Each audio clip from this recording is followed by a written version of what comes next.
Hello बच्चों, कैसे हो आप सब। आई होप सो कि आप बहुत अच्छे होंगे। आपका स्वागत है हमारे इस यूट्यूब के चैनल पे। आज मैं आपको बताने वाला हूँ ट्रिगोनोमेट्री, एक मैथमेटिक्स का एक ऐसा भाग जो देखने में तो बहुत ही आसान लगता है लेकिन बहुत सारे स्टूडेंट को बहुत परेशान करता है। एक समय पर मैं भी इस दौर से गुजर चुका हूँ, मुझे भी बहुत परेशान करता था, लेकिन जिस तरीके से मैंने इसको आसान बनाया खुद के लिए, मैं आज जो चीज़ बताने वाला हूँ इससे आप लोगों के लिए भी ट्रिग्नोमेट्री बहुत ही ज़्यादा आसान हो जाएगी। तो आज मैं आपको ट्रिग्नोमेट्री क्या है ये बताऊंगा, ट्रिग्नोमेट्री के प्रॉपर्टीज़ क्या होते हैं ये बताऊंगा, ट्रिग्नोमेट्री में कितने टाइप के फॉर्मूलाज होते हैं ये बताऊंगा, ट्रिग्नोमेट्री का फंक्शंस क्या क्या होता है ये बताऊंगा, और प्लस ट्रिग्नोमेट्री में कौन कौन से फॉर्मूला यूज होते हैं, चाहे वो अलजेब्रा से हो चाहे वो ज्योमेट्री से हो, हर एक फॉर्मूला आपको बताऊंगा। और ये भी बताऊंगा कि कैसे आप क्वेश्चन को देख के अपने आप ही सॉल्व कर लेंगे कि कौन सा फॉर्मूला इस पे लगेगा और क्या इसमें प्रूफ करना है। ओके, तो लेट्स स्टार्ट कि ट्रिग्नोमेट्री होता क्या है। सबसे पहले हम लोग समझते हैं कि ट्रिग्नोमेट्री होता क्या है। ठीक है, तो अगर मैं थोड़ा सा इसके जो है डिफिनेशन या फिर इसकी स्पेलिंग पे गौर करूं, ट्रिग्नोमेट्री, ठीक है, ट्रिग्नोमेट्री को अगर आप गौर से देखेंगे तो आपको पता चलेगा कि ट्रिग्नोमेट्री दो वर्ड के मिलने से बना है। एक है ट्रिगोनो और एक है मेट्री। ठीक है, तो यानी कि ट्रिगोनो मतलब तीन भुजा वाली, ट्रिगोनो और मेट्री। ठीक है, थ्री साइड्स, यानी कि ये जो डील करता है ट्रिग्नोमेट्री, ठीक है, ये ज्योमेट्री के तीन साइड वाले शेप को डील करता है और ये रिलेशन बताता है एंगल और साइड के बीच। क्या बताता है? रिलेशन, एंगल और साइड के बीच रिलेशन बताता है। बेसिकली ट्रिग्नोमेट्री ज्यादातर डील करता है राइट एंगल ट्रायंगल पे। राइट एंगल ट्रायंगल तो हम लोग सब लोग जानते हैं कि राइट एंगल ट्रायंगल होता क्या है, तो हम लोग थोड़ा सा यहाँ पे देख लेते हैं कि राइट एंगल ट्रायंगल आखिर कहते किसको है। ठीक है, आपको पता होगा कि राइट एंगल ट्रायंगल कुछ इस तरीके का शेप का होता है। आप आई होप सो कि आपको पता होगा। ठीक है, पहले मुझे नहीं पता था, लेकिन मैंने जब इसको पढ़ने की कोशिश करी तो मुझे साफ साफ समझ में आ गया और मुझे याद भी हो गया। तो बहुत सारे ऐसे भी स्टूडेंट होते हैं जिनको नहीं पता होता है कि ये राइट एंगल ट्रायंगल क्या होता है। तो मैं आपको थोड़ा सा डिफिनेशन ही बता दूं कि वैसा ट्रायंगल जिसका एक एंगल 90 डिग्री का होता है और एक साइड सबसे बड़ा होता है, ठीक है, तो वैसे ट्रायंगल को राइट एंगल ट्रायंगल कहते हैं। ये 90 डिग्री होता है। अब सवाल ये उठता है कि सर राइट एंगल ट्रायंगल तो आप बता दिए, इसका ट्रिग्नोमेट्री में क्या इस्तेमाल है। ठीक है, तो थोड़ा सा इसको समझने की कोशिश करते हैं कि ट्रिग्नोमेट्री में इसका यूज क्या है। ठीक है, राइट एंगल ट्रायंगल में अगर बात करें इस साइड की, तो इस साइड को हम लोग कहते हैं हाइपोटेनस। ठीक है, हाइपोटेनस। इस वाले साइड को हम लोग कहते हैं परपेंडिकुलर। ठीक है, और इस वाले साइड को कहते हैं हम लोग बेस। अब ट्रिग्नोमेट्री में ये ट्रायंगल तो नहीं, लेकिन इसके साइड बहुत ही ज्यादा इस्तेमाल होते हैं।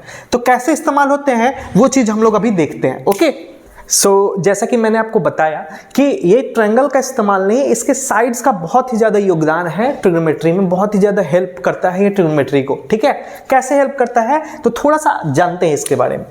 ट्रिग्नोमेट्री के कुछ बेसिक फंक्शंस होते हैं, आपको ये चीज़ पता होगा अगर आपने 9th अच्छे से पढ़ा है, 10th पढ़ा है, ICSE CBSE, स्टेट बोर्ड में तो नहीं होता है लेकिन ICSE CBSE में होते हैं, और प्लस 11th 12th में तो पढ़ना ही पढ़ना है। तो इसके बेसिक कुछ 3 फंक्शन होते हैं, 3 फंक्शन होते हैं इसके बेसिक। ठीक है, और वो फंक्शन कौन कौन से होते हैं आप समझ सकते हैं इसको। एक होता है साइन, ठीक है, एक होता है कॉस, ठीक है, और एक होता है टेन। ठीक है, ये जो 3 फंक्शंस हैं इसके बेसिक फंक्शंस होते हैं। ठीक है, एक और फंक्शन होता है जिसको हम लोग रेसिप्रोकल फंक्शन कहते हैं। रेसिप्रोकल फंक्शन भी इसका दूसरा फंक्शन होता है। ठीक है, reciprocal function, reciprocal function, reciprocal function. Reciprocal function क्या होते हैं? इन्हीं से पैदा हुए कुछ फंक्शंस हैं जिनको हम लोग रेसिप्रोकल फंक्शन कहते हैं। जैसे कौन से फंक्शंस हैं जो रेसिप्रोकल में आते हैं? तो एक फंक्शन है जिसको कहते हैं sine theta is equal to 1 by cosec theta. ठीक है, तो अगर हम यहां से इस कॉसेक का वैल्यू निकालने की कोशिश करें तो क्या वैल्यू आएगा? Cosec theta is equal to 1 by sine theta. तो ये जो रेसिप्रोकल आया है ना, इसी कारण से इस फंक्शन को रेसिप्रोकल फंक्शन कहते हैं। तो ये हमारा 4th फंक्शन हुआ cosec theta is equal to 1 by sine theta. अब यहाँ पे एक सवाल जरूर आ सकता है आपके मन में कि सर ये थीटा क्या है, बात कर रहे हैं ट्रायंगल की, तो ये जो ट्रायंगल में जो ये जो एंगल तो पता है हमें, लेकिन ये तो एंगल नहीं पता है ना, तो यहाँ पे हम लोग मान लेंगे थीटा, तो इसी एंगल की बात हो रही है, या फिर इस एंगल को भी ले सकते हैं हम लोग थीटा। तो इन्हीं दोनों में से किसी एक एंगल के थ्रू हम लोग इसको देख रहे हैं, ठीक है। उसी तरीके से एक और फंक्शन होता है, मैं आपको वो भी क्लियर कर दूं। इसी तरीके से साइन को हमने देखा कि साइन इज इक्वल टू क्या होता है, 1 cos थीटा होता है, cosec थीटा होता है। उसी तरीके से cos थीटा का भी एक वैल्यू होता है, रेसिप्रोकल होता है, जिसको हम लोग कहते हैं सेक थीटा, ठीक है। तो अगर हम यहां से सेक थीटा निकालने की कोशिश करें तो इसका वैल्यू क्या आएगा, sec theta is equal to 1 cos theta. तो ये एक फंक्शन बन गया, ये 5th फंक्शन बना जो रेसिप्रोकल फंक्शन का एक पार्ट है, ठीक है।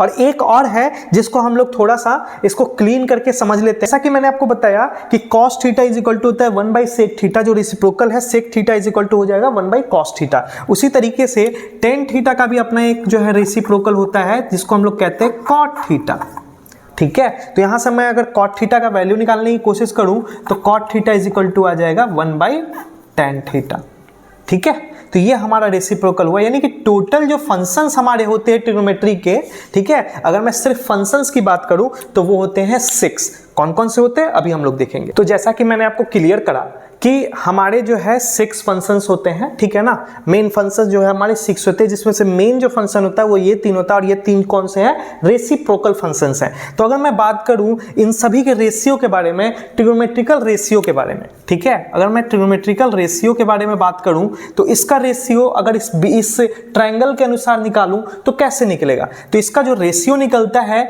वो होता है आपका P/H, ठीक है। उसी तरीके से P इक्वल टू परपेंडिकुलर और H इक्वल टू हाइपोटेनस। लेकिन ये डिपेंड करेगा कि एंगल कौन सा पूछा गया है। अगर एंगल की बात करें ये वाले एंगल की, अगर मान लेते हैं ये A है, ये B है, ये C है, ठीक है, तो अगर एंगल ये है तो ये हाइपोटेनस होगा और ये परपेंडिकुलर होगा। लेकिन अगर एंगल ये है तो ये परपेंडिकुलर होगा और ये हाइपोटेनस होगा और ये बेस हो जाएगा। यानी कि जिस भी ट्रायंगल की बात करेंगे वो ट्रायंगल जिस भी बेस से बना है वो ही बेस होगा। तो अगर हम बात करें इस वाले ट्रायंगल की तो ये बेस से बना है तो ये वाला बेस होगा और ये वाला परपेंडिकुलर होगा। और बात करें इस ट्रायंगल इस थीटा की, इस एंगल की, तो ये वाला बेस होगा और ये वाला परपेंडिकुलर होगा और ये वाला हाइपोटेनस।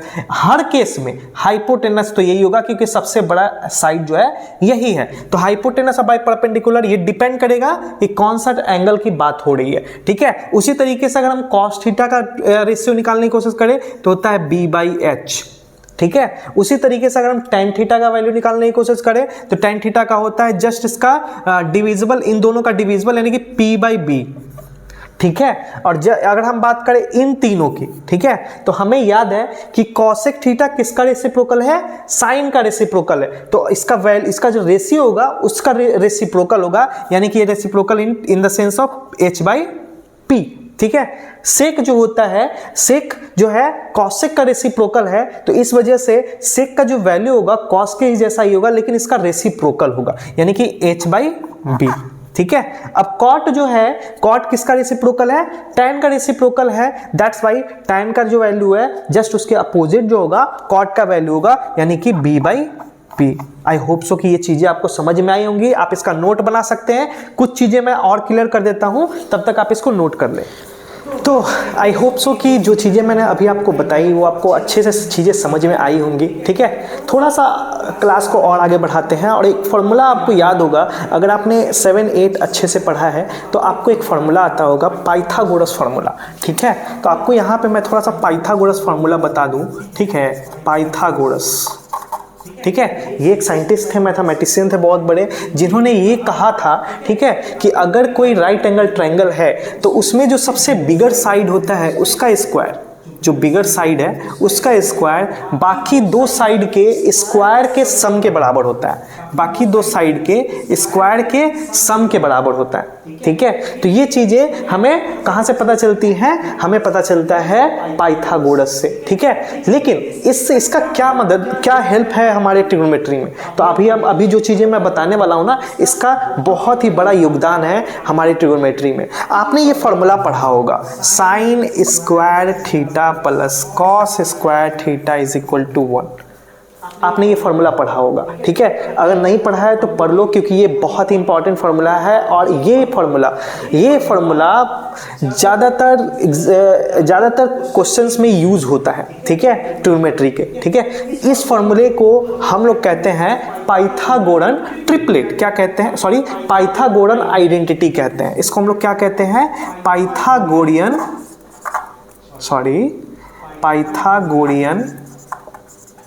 Identity, Pythagorean identity. अब अगर ये फार्मूला पाइथागोरन आइडेंटिटी है तो पाइथागोरस का इस्तेमाल तो होना चाहिए यहाँ पे, ठीक है।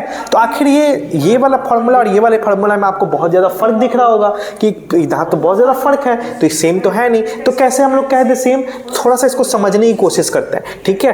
अगर हम लोग मान के चले इसकी रेशियो को, पिछले बार में आपने थोड़ा सा पीछे करके चले तो मैंने आपको बताया था इसका रेशियो क्या होता है, ये राइट एंगल ट्रायंगल के बेस पे, तो P/H होता है। अगर हम इसका स्क्वायर कर दें, ठीक है, क्योंकि स्क्वायर है, उसके बाद cos थीटा का क्या होता है, B/H होता है, ठीक है। तो अगर हम थोड़ा सा इसको ब्रैकेट हटाने की कोशिश करें तो आएगा P²/H² प्लस B²/H²। यहाँ पर एलसीएम हो जाएगा H² और P+B²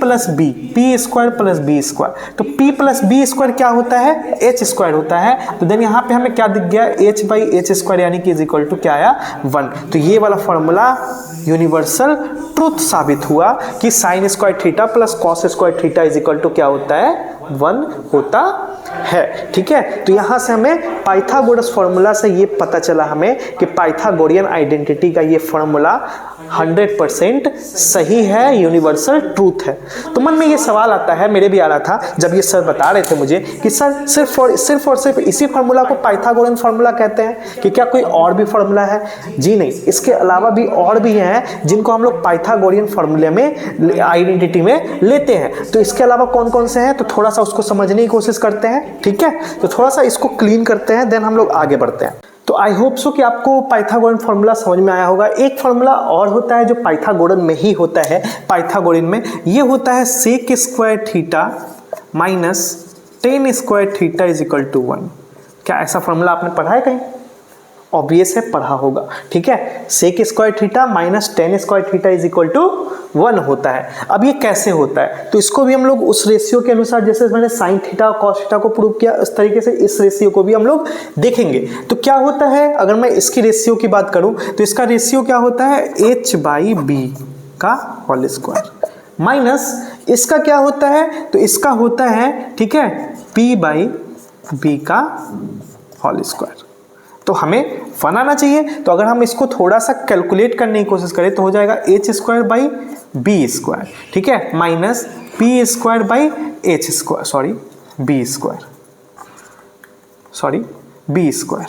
ठीक है। तो यहां से b² क्या हो गया, एलसीएम हो गया, और ऊपर में क्या हो गया, h² माइनस p²।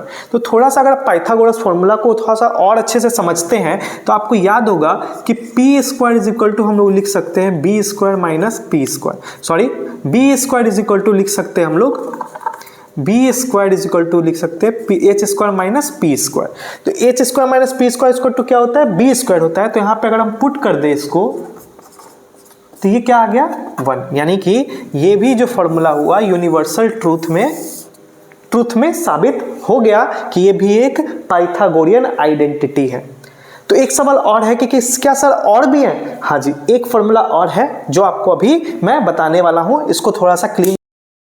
तो अभी जो फॉर्मूला बताने वाला हूं वो भी एक पाइथागोरियन आइडेंटिटी का फॉर्मूला है, जिसको हम लोग कहते हैं cosec² theta minus cot² theta is equal to 1। अब ये होता है कि नहीं होता है, इसको भी प्रूव करके देखेंगे। तो अगर मान ले इसका रेशियो हमने उसके बेस पे निकाला था, तो क्या निकाला था, h/p का होल स्क्वायर, और ये क्या होता है, ये होता है b/p का होल स्क्वायर। तो अब थोड़ा सा इसको करके देखते हैं कि क्या होता है। तो h² सेम तरीके से पीछे वाला जैसा माइनस b²/p², ठीक है। तो p² क्या हो गया, एलसीएम हो गया, और ऊपर में आया h² माइनस b²। अब यहां से अगर हमने p का वैल्यू निकालने की कोशिश करी तो क्या हो जाएगा, p² equal to h² minus b²। तो जहां पर h² माइनस b² आएगा वहां पे हम p पुट कर देंगे, तो यहाँ पे क्या हो जाएगा, p² पी स्क्वायर यानी कि 1। तो ये भी एक फॉर्मूला आपका सामने आया, ठीक है। तो जो आपको बहुत ही इंपॉर्टेंट फॉर्मूला है, आई होप सो कि जो मैंने आपको समझाया है, जो मैंने प्रूफ करके दिखाया है, वो आपको सारी चीज़ें समझ में आई होंगी। ये जो है ट्रिग्नोमेट्री का इस्तेमाल, सॉरी एक ट्रायंगल का इस्तेमाल करके मैंने इन सभी का फॉर्मूला जो है आपको निकाल के दिखाया कि ट्रिग्नोमेट्री में इसका कहाँ पे इस्तेमाल है। अभी और आगे चलेंगे और ज़्यादा इस्तेमाल देखेंगे। तो हम एक बार थोड़ा सा पूरा ओवरव्यू कर लेते हैं कि कौन कौन से फॉर्मूला हमने पढ़े, ठीक है। चल ठीक है, तो इसको फिर से समझते हैं। हमने आपको बताया सबसे पहले रेशियो, ठीक है, ट्रिग्नोमेट्रिकल रेशियो, जिसमें मैंने आपको बताया sine theta is equal to होता है h बाई पी, ठीक है, cos theta is equal to होता है, ठीक है, b बाई एच, ठीक है, या फिर tan theta is equal to होता है, क्या होता है, p by b by P, ठीक है। तो अब cosec theta is equal to होता है, क्या होता है, ठीक है, h बाई पी, ठीक है, या फिर sec theta is equal to क्या होता है, ठीक है, तो ये होता है h बाई बी। फिर उस cot theta is equal to क्या होता है, कॉट थीटा होता है, ठीक है, b by P by B, ठीक है। क्या ये सही है? अगर आपने कॉर्स वीडियो को देखा है तो क्या मैंने सही लिखा है? जी नहीं नहीं नहीं नहीं नहीं नहीं नहीं नहीं, कुछ तो गड़बड़ है दया, कुछ तो गड़बड़ है। तो थोड़ा सा पकड़ने की कोशिश करो। मैंने जो फॉर्मूला बताया ये मैच नहीं करता है, ठीक है। आप थोड़ा सा गौर से देखो तो ये मैंने गलत लिखा है। यहाँ पे आपको P बाई एच होगा, ठीक है। यहाँ पे मैंने जो है सही लिखा है, ये सही है, ये गलत है, ये गलत है। यहाँ पे P बाई बी होगा, यही गड़बड़ था दया, ठीक है। फिर यहाँ पे ये सही है, ये सही है, ये गड़बड़ है, ये B बाई पी होगा, ठीक है। तो ये गड़बड़ था दया। उसके बाद हमने पढ़ा, ठीक है, पाइथागोरियन आइडेंटिटी। P आइडेंटिटी लिख देता हूं, P identity means Pythagorean identity. तो हमने क्या पढ़ा, हमने क्या पढ़ा, sine theta sine square theta minus cos square theta is equal to 1। फिर हमने क्या पढ़ा, फिर हमने पढ़ा sec square theta plus tan square theta is equal to 1, ठीक है। फिर हमने क्या पढ़ा, फिर हमने पढ़ा कॉट थीटा का स्क्वायर माइनस कॉसेक थीटा का स्क्वायर इज इक्वल टू 1, ठीक है। तो ये फॉर्मूला हमने पढ़ा। क्या सही है? सही है ये फॉर्मूला? नहीं नहीं, यहाँ भी गड़बड़ है दया, गौर से देखा करो। ये गड़बड़ है, ये गड़बड़ है, ये गलत है, गलत है, पहचानो। कमेंट बॉक्स में बताना जरूर, पहचानो कहाँ गड़बड़ है, ठीक है। क्योंकि जब तक आपको फॉर्मूला याद नहीं रहेगा, आपसे ये ट्रिग्नोमेट्रिकल फंक्शन बनेगा ही नहीं, ठीक है। तो ये पाइथागोरस आइडेंटिटी है। यहाँ पे क्या होता है, पहला फॉर्मूला ये गड़बड़ है, आप वीडियो को पीछे करके देख लो। ये प्लस होता है, यहाँ पे क्या होता है, माइनस होता है, ठीक है। और ये तो हमने उल्टा ही लिख दिया है, इसको सीधा करेंगे, सीधा करेंगे तो ये क्या हो जाएगा, ये हो जाएगा cos square theta minus cot square theta is equal to 1। ये गड़बड़ है दया, समझ में आ रही है? आई होप सो कि ये सारे फॉर्मूले आपको याद हो गए होंगे मेरे क्लास में ही, और आपको पहचान में आ गया होगा कि कौन सा सही है कौन सा गलत है। तो आई होप सो आप इसको समझ पा रहे होंगे। थोड़ा सा आगे बढ़ते हैं, क्लास को और थोड़ा सा आगे बढ़ाते हैं, ओके। वो आपको अच्छे से समझ में आई होंगी। अब एक मन में सवाल आता है कि सर मैंने ट्रायंगल तो पढ़ा, ज्योमेट्री का फॉर्मूला बहुत ही ज़्यादा इंपॉर्टेंट जो है शेप पढ़ा हमने, लेकिन हमने एंगल नहीं पढ़ा। तो क्या इसमें एंगल का बात नहीं आता?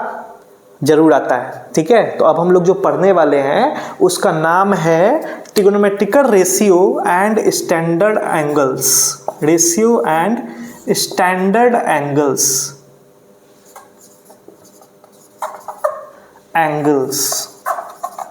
ठीक है, स्टैंडर्ड एंगल्स। अब स्टैंडर्ड एंगल्स में कुछ एंगल्स के वैल्यू आपको याद होने चाहिए, ठीक है।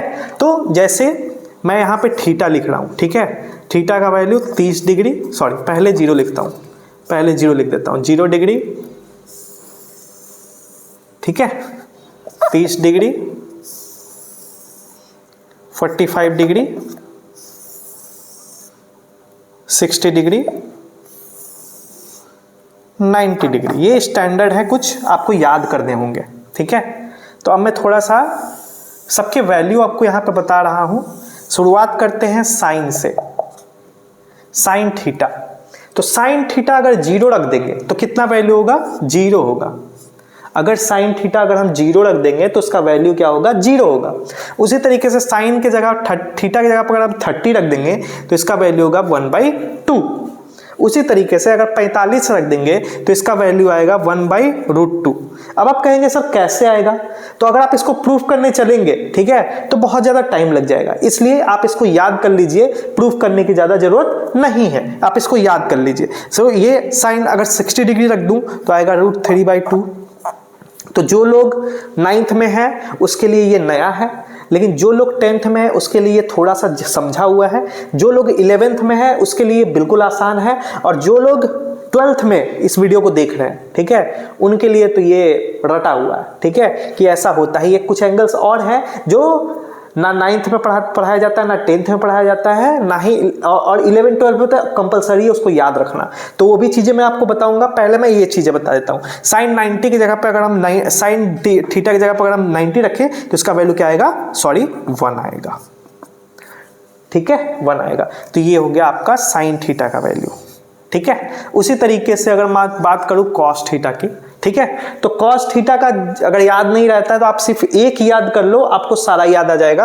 अब आप क्या करो, नीचे से ऊपर की ओर सजा दो, कॉस थीटा का वैल्यू आ गया, तो नीचे से ऊपर यानी कि 1 ऊपर आ जाएगा, ठीक है, √3 उसके बाद आ जाएगा, ठीक है, √3/2, उसके बाद 1/√2 जहां का तहां वही रहेगा, फिर आ जाएगा 1/2 और आ जाएगा 0, हो गया,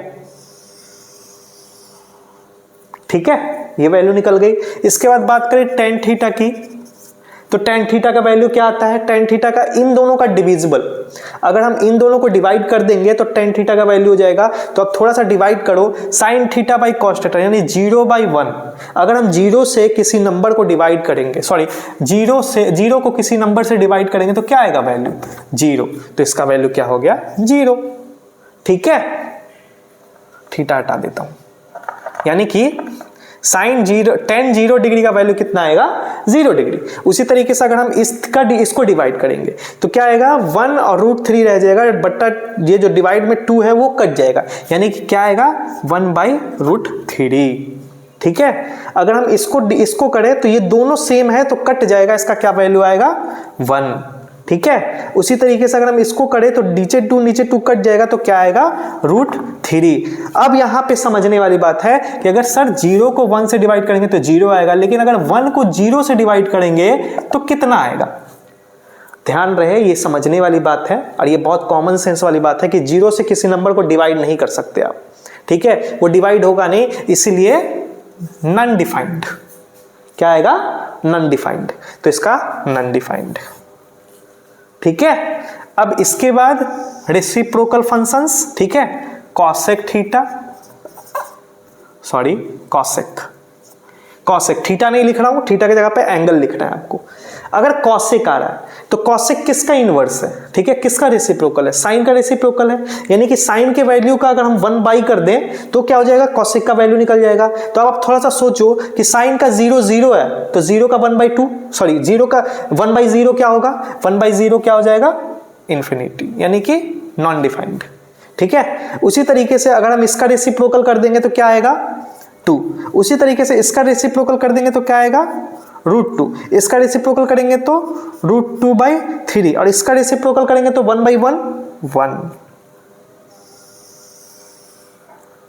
ठीक है। अब थोड़ा सा आगे चलते हैं, एक और है हमारा रेसिप्रोकल सेक किसका रेसिप्रोकल होता है, कॉस का रेसिप्रोकल होता है। तो अगर हम इसका कॉस का जो भी वैल्यू है यहाँ पे पुट करेंगे रेसिप्रोकल करके तो क्या आता है, तो 1 का रेसिप्रोकल क्या होगा, 1/1 क्या होता है, 1, ठीक है। इसका रेसिप्रोकल क्या हो जाएगा, उलट जाएगा, 2√3, ठीक है। इसका रेसिप्रोकल क्या हो जाएगा, √2 हो जाएगा, ठीक है। इसका रेसिप्रोकल क्या हो जाएगा, 2 हो जाएगा, और इसका रेसिप्रोकल क्या होगा,